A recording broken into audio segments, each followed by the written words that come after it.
Industry needs to take some leadership here. We can't rely just on government to tell us what to do. We've actually got to provide guidance to government. We've got to make improvements, which we can. We've got to adopt new technologies as they come up.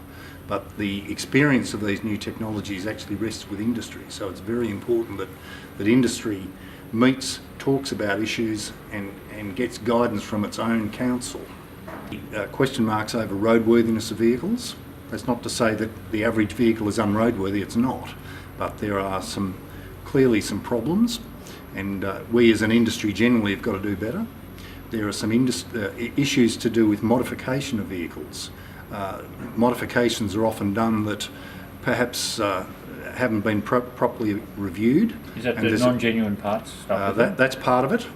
We've got longer and heavier trucks. We've been very successful in adopting those, and there's been great benefits for the community. We've got productivity, we've got less vehicles on the road, we've got less greenhouse gases, lower costs because of adopting these longer and heavier vehicles. We've done it quite safely.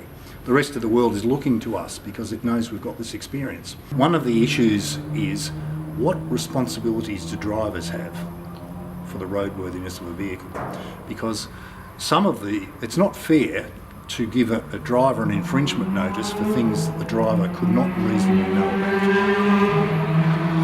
about. We don't expect drivers to get underneath trucks and look at slack adjusters, for example. It's certainly connections and all that. But we can define the things that a driver should be doing, and this is not hard. And do we have a checklist like that? Well, many fleets do, but we, the industry, actually need to have a guidance check sheet that operators can pick up. It's not too hard. It's not too hard. We do this routinely.